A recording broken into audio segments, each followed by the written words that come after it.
मुंबई महापालिकेची 32 बांधकाम व्यावसायिकांना काम थांबवण्याची नोटीस मिळालेली आहे। डास प्रजनन ठिकाणं निर्माण होऊ नयेत याकडे दुर्लक्ष केल्याने ही कारवाई झालेली आहे। डेंग्यू मलेरियाचे डास निर्मितीस कारणीभूत ठरल्याचा आरोप या बांधकाम व्यावसायिकांवर ठेवण्यात आलेला आहे।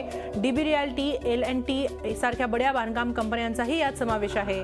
शहरामध्ये 2747 बांधकाम साइट्सना यापूर्वीच 10 पॉइंट नोटीस पाठवल्या होत्या। 32 बिल्डर्सना काम थांबवण्याची नोटीस मुंबई महापालिकेने बजावलेली आहे। त्यामध्ये डीबी रिअल्टी आणि L&Tचाही समावेश आहे। डास प्रजनन रोखण्याकडे या लोकांनी दुर्लक्ष केल्याने ही नोटीस बजावण्यात आलेली आहे। आपण याबाबत अधिक माहिती घेऊया आमचे प्रतिनिधी कृष्णात पाटील यांच्याकडून। कृष्णात, 32 बिल्डर्सना ही काम थांबवण्याची नोटीस दिलेली आहे। डास प्रजनन रोखण्याकडे दुर्लक्ष केल्याचा ठपका त्यांच्यावर ठेवण्यात आलेला आहे। काय अधिक माहिती आहे?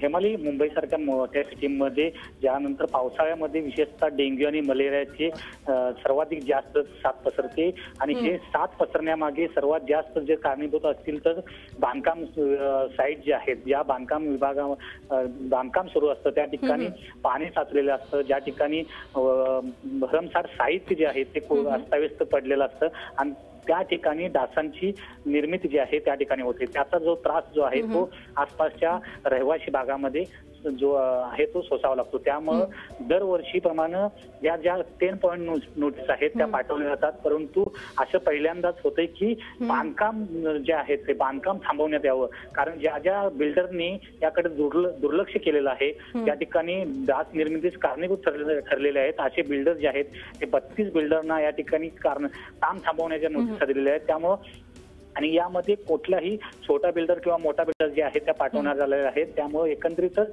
आता जे या संदर्भातली जी कारवाई आहे ती मुंबई महापालिकेला कठोर झालेली आहे। अतिशय गंभीररित्या हा जो आजार आहे, मागच्या वर्षी डेंग्यूमुळे बरेचसे लोक जे आहेत ते मृत्यू पावले होते, त्यामुळे ही जी कारवाई आहे ती धारेगात या ठिकाणी सुरुवात झालेली आहे। धन्यवाद कृष्णात, आपण दिलेल्या या सविस्तर माहितीबद्दल। झी 24 तास रहा एक पाऊल पुढे।